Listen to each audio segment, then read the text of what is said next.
ಧನುರಾಶಿಯವರೇ, ನಿಮ್ಮ ಜೀವನದಲ್ಲಿ ನಡೆಯುತ್ತಿರುವ ನಿಗೂಢ ಘಟನೆಗಳು, ನೀವು ಅನುಭವಿಸುತ್ತಿರುವ ಒಂಟಿತನ ಮತ್ತು ನಿಮ್ಮ ಬೆನ್ನಿಗೆ ಬಿದ್ದಿರುವ ಚೂರಿಗಳ ಹಿಂದಿನ ಅಸಲಿ ಕಾರಣವನ್ನು ಇಂದು ನಾನು ನಿಮ್ಮ ಮುಂದೆ ಬಿಚ್ಚಿಡಲಿದ್ದೇನೆ. ನೀವು ದೇವಗುರು ಬೃಹಸ್ಪತಿಯ ಆಧಿಪತ್ಯ ಹೊಂದಿದ ಅಗ್ನಿತತ್ವದ ಅತ್ಯಂತ ಪ್ರಬಲ ಹಾಗೂ ಜ್ಞಾನಿ ಜೀವಿಗಳು. ನಿಮ್ಮ ರಾಶಿಯ ಸಂಕೇತವೇ ಬಿಲ್ಲು ಬಾಣ ಹಿಡಿದು ಗುರಿಯತ್ತ ದೃಷ್ಟಿ ನೆಟ್ಟಿರುವ ಅಶ್ವಮಾನವ. ಗುರಿ ಮುಟ್ಟುವ ಛಲ ನಿಮ್ಮ ರಕ್ತದಲ್ಲೇ ಇದೆ. ಆದರೆ ಬಾಣವನ್ನು ಗುರಿಯತ್ತ ಬಿಡುವ ಮುನ್ನ ಆ ಬಿಲ್ಲನ್ನು ಹಿಂದಕ್ಕೆ ಎಳೆಯಲೇಬೇಕಾಗುತ್ತದೆ ಅಲ್ಲವೇ? ನಿಮ್ಮ ಜೀವನದಲ್ಲಿ ಈಗ ಆಗುತ್ತಿರುವುದು ಅದೇ. ಆ ಭಗವಂತ ನಿಮ್ಮ ಜೀವನದ ಬಿಲ್ಲನ್ನು ಸ್ವಲ್ಪ ಹಿಂದಕ್ಕೆ ಎಳೆದಿದ್ದಾನೆ. ಹಾಗಾಗಿ ನೀವು ಹಿಂದೆ ಬಿದ್ದಿದ್ದೀರಿ, ಕಷ್ಟಪಡುತ್ತಿದ್ದೀರಿ ಎನ್ನುವ ಭ್ರಮೆಯಲ್ಲಿ ನೀವಿದ್ದೀರಿ. ಆದರೆ ಸತ್ಯ ಬೇರೆಯೇ ಇದೆ. ಈ ವಿಡಿಯೋವನ್ನು ಕೊನೆಯವರೆಗೂ ಅತ್ಯಂತ ಏಕಾಗ್ರತೆಯಿಂದ ಕೇಳಿ. ಇದು ಕೇವಲ ಜ್ಯೋತಿಷ್ಯವಲ್ಲ, ಇದು ನಿಮ್ಮ ಬದುಕಿನ ಕನ್ನಡಿ. ನಿಮ್ಮ ಅತಿ ದೊಡ್ಡ ಶಕ್ತಿ ಮತ್ತು ಅತಿ ದೊಡ್ಡ ದೌರ್ಬಲ್ಯ ಎರಡೂ ಒಂದೇ. ಅದು ನಿಮ್ಮ ನೇರ ನುಡಿ ಮತ್ತು ಪ್ರಾಮಾಣಿಕತೆ. ಮನಸ್ಸಿನಲ್ಲಿ ಒಂದಿಟ್ಟುಕೊಂಡು ಬಾಯಲ್ಲಿ ಇನ್ನೊಂದು ಮಾತನಾಡುವ ಕಪಟ ಬುದ್ಧಿ ನಿಮಗೆ ಜನ್ಮತಃ ಬಂದಿಲ್ಲ. ಯಾರು ತಪ್ಪು ಮಾಡಿದರೂ, ಅದು ಎಷ್ಟೇ ದೊಡ್ಡ ವ್ಯಕ್ತಿಯಾಗಿದ್ದರೂ, ಅವರ ಮುಖಕ್ಕೆ ಹೊಡೆದಂತೆ ಸತ್ಯವನ್ನು ಹೇಳುವ ನಿಮ್ಮ ದಿಟ್ಟತನವೇ ಇಂದು ನಮಗೆ ನೂರಾರು ಶತ್ರುಗಳನ್ನು ಸೃಷ್ಟಿಸಿದೆ. ನಾನು ಒಳ್ಳೆಯದೇ ಹೇಳಿದೆ, ಆದರೂ ಜನರು ನನ್ನನ್ನು ಯಾಕೆ ದ್ವೇಷಿಸುತ್ತಾರೆ ಎಂದು ನೀವು ಹಲವು ಬಾರಿ ಒಂಟಿಯಾಗಿ ಯೋಚಿಸಿದ್ದೀರಿ. ಸತ್ಯ ಯಾವಾಗಲೂ ಕಹಿಯಾಗಿರುತ್ತದೆ. ಧನುರಾಶಿಯವರೇ, ನಿಮ್ಮ ಆ ಕಟು ಸತ್ಯವನ್ನು ಅರಗಿಸಿಕೊಳ್ಳುವ ಶಕ್ತಿ ಈ ಸ್ವಾರ್ಥಿ ಜಗತ್ತಿಗಿಲ್ಲ. ಅದಕ್ಕೆ ಅವರು ನಿಮ್ಮನ್ನು ಅಹಂಕಾರಿ, ಕೋಪಿಷ್ಟ ಎಂದು ತಪ್ಪು ತಿಳಿದುಕೊಂಡಿದ್ದಾರೆ. ನೀವು ಯಾರಿಗಾದರೂ ಸಹಾಯ ಮಾಡಲು ಹೋದರೆ ಅದರಲ್ಲಿ ನಿಮ್ಮದೇನೂ ಸ್ವಾರ್ಥವಿರುವುದಿಲ್ಲ. ಗುರುವಿನ ಗುಣ ನಿಮ್ಮಲ್ಲಿ ಇರುವುದರಿಂದ ಎಲ್ಲರಿಗೂ ಒಳ್ಳೆಯ ಮಾರ್ಗದರ್ಶನ ನೀಡುತ್ತೀರಿ. ಆದರೆ ಅದೇ ಜನರು ನಮ್ಮ ಕೆಲಸ ಆದ ಮೇಲೆ ನಿಮ್ಮನ್ನು ಕಡೆಗಣಿಸುತ್ತಾರೆ. ನಿಮ್ಮ ಶ್ರಮ, ನಿಮ್ಮ ಹಣ, ನಿಮ್ಮ ಸಮಯ ಎಲ್ಲವನ್ನು ಅವರಿಗಾಗಿ ಮುಡಿಪಾಗಿಡುತ್ತೀರಿ. ಆದರೆ ನಿಮಗೆ ಕಷ್ಟ ಬಂದಾಗ ನೀವು ಸಹಾಯ ಮಾಡಿದ ಒಬ್ಬನೇ ಒಬ್ಬ ವ್ಯಕ್ತಿ ನಿಮ್ಮ ಜೊತೆ ನಿಲ್ಲುವುದಿಲ್ಲ. ನಿಮ್ಮ ಎದೆಯಾಳದ ಈ ನೋವು, ನಿಮ್ಮ ಈ ಒಂಟಿತನದ ಕೂಗು ಆ ಭಗವಂತನಿಗೆ ತಲುಪಿದೆ. ಗ್ರಹಗತಿಗಳ ಲೆಕ್ಕಾಚಾರದ ಪ್ರಕಾರ ನಿಮ್ಮ ಜೀವನದಲ್ಲಿ ಒಂದು ದೊಡ್ಡ ಬಿರುಗಾಳಿ ಎದ್ದು ಶಾಂತವಾಗಿದೆ. ಈಗ ನೀವು ಮೌನವಾಗಿದ್ದೀರಿ. ಆದರೆ ನೆನಪಿಡಿ, ಧನುರಾಶಿಯವರ ಮೌನ ಎಂದರೆ ಅದು ಸೋಲಿನ ಸಂಕೇತವಲ್ಲ, ಅದು ಮುಂದಿನ ದೊಡ್ಡ ಬೇಟೆಯ ಸಿದ್ಧತೆ. ನಿಮ್ಮ ತಾಳ್ಮೆಯನ್ನು ಪರೀಕ್ಷಿಸಿದವರು, ನಿಮ್ಮ ಒಳ್ಳೆಯತನವನ್ನು ದುರ್ಬಳಕೆ ಮಾಡಿಕೊಂಡವರ ಬಣ್ಣ ಬಯಲಾಗುವ ಸಮಯ ಹತ್ತಿರ ಬರುತ್ತಿದೆ. ನೀವು ಯಾರಿಗಾಗಿ ಕಣ್ಣೀರು ಹಾಕಿದ್ದೀರೋ ಅದೇ ಜನರು ನಾಳೆ ನಿಮ್ಮ ಯಶಸ್ಸನ್ನು ನೋಡಿ ಕಣ್ಣೀರು ಹಾಕುವಂತಹ ಅದ್ಭುತವಾದ ಗ್ರಹಗತಿಗಳ ಸಂಚಾರ ನಿಮ್ಮ ರಾಶಿಯತ್ತ ಸಾಗುತ್ತಿದೆ.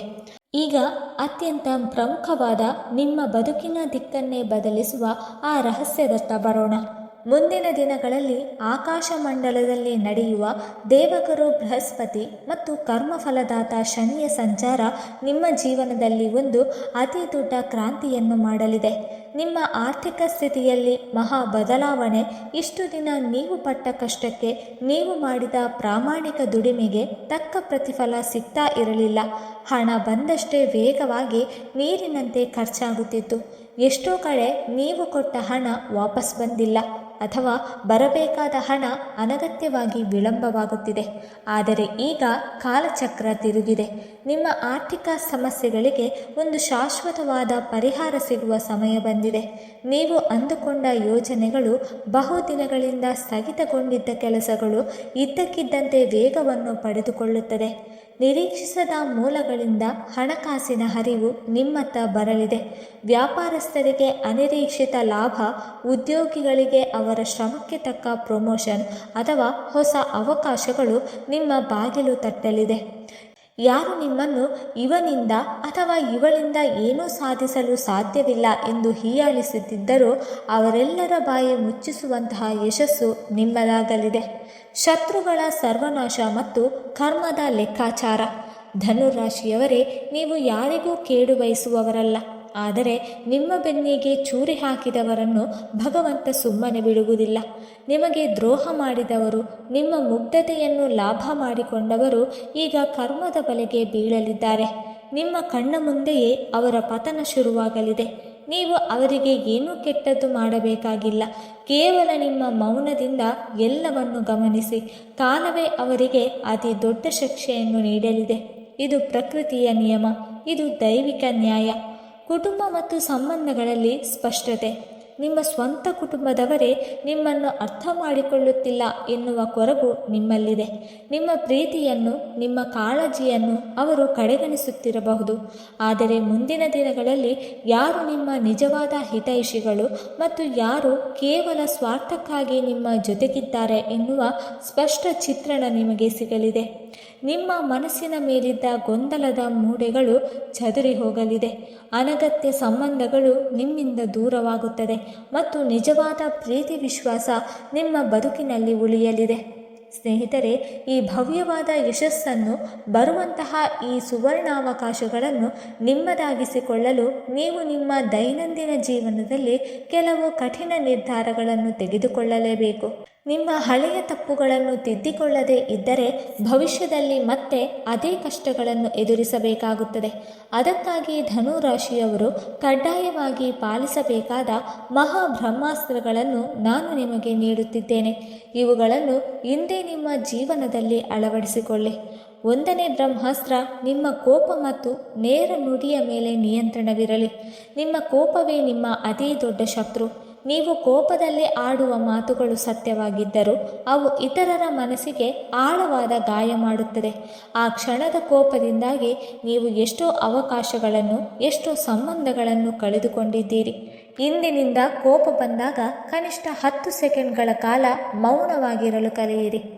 ನಿಮ್ಮ ಎದುರಾಳಿ ತಪ್ಪು ಮಾಡುತ್ತಿದ್ದರೆ ಅದನ್ನು ಮುಖಕ್ಕೆ ಹೊಡೆದಂತೆ ಹೇಳುವ ಬದಲು ನಿಮ್ಮ ಮೌನ ಮತ್ತು ನಿಮ್ಮ ಗೆಲುವಿನ ಮೂಲಕ ಅವರಿಗೆ ಉತ್ತರ ನೀಡಿ. 2ನೆಯ ಬ್ರಹ್ಮಾಸ್ತ್ರ, ಉಚಿತ ಸಲಹೆ ನೀಡುವುದನ್ನು ನಿಲ್ಲಿಸಿ. ಧನುರಾಶಿಯವರಲ್ಲಿ ಗುರುವಿನ ಗುಣವಿರುವುದರಿಂದ ಯಾರಾದರೂ ಸಣ್ಣ ಕಷ್ಟ ಎಂದ ಕೂಡಲೇ ಓಡಿ ಹೋಗಿ ಸಹಾಯ ಮಾಡುತ್ತೀರಿ, ಅವರಿಗೆ ಬುದ್ಧಿವಾದ ಹೇಳುತ್ತೀರಿ. ಆದರೆ ಇಂದಿನ ಜಗತ್ತು ನಿಮ್ಮ ಸಲಹೆಯನ್ನು ಉಚಿತವಾಗಿ ಸ್ವೀಕರಿಸಿ ನಿಮ್ಮನ್ನೇ ಮೂರ್ಖರನ್ನಾಗಿ ಮಾಡುತ್ತದೆ. ಯಾರಾದರೂ ನಿಮ್ಮ ಬಳಿ ಬಂದು ಕೇಳುವವರೆಗೂ ನಿಮ್ಮ ಜ್ಞಾನವನ್ನು, ನಿಮ್ಮ ಸಲಹೆಯನ್ನು ಯಾರಿಗೂ ಉಚಿತವಾಗಿ ನೀಡಬೇಡಿ. ನಿಮ್ಮ ಶಕ್ತಿಗೆ, ನಿಮ್ಮ ಸಮಯಕ್ಕೆ ಬೆಲೆ ಕಟ್ಟುವುದನ್ನು ಕಲಿಯಿರಿ. ನಿಮ್ಮ ಯೋಗ್ಯತೆಗೆ ತಕ್ಕಂತೆ ನಿಮ್ಮನ್ನು ನಡೆಸಿಕೊಳ್ಳುವವರ ಜೊತೆಗೆ ಮಾತ್ರ ನಿಮ್ಮ ಒಡನಾಟವಿರಲಿ. 3ನೇ ಬ್ರಹ್ಮಾಸ್ತ್ರ, ನಿಮ್ಮ ಗುಟ್ಟುಗಳು ಮತ್ತು ಭವಿಷ್ಯದ ಯೋಜನೆಗಳನ್ನು ರಹಸ್ಯವಾಗಿಡಿ.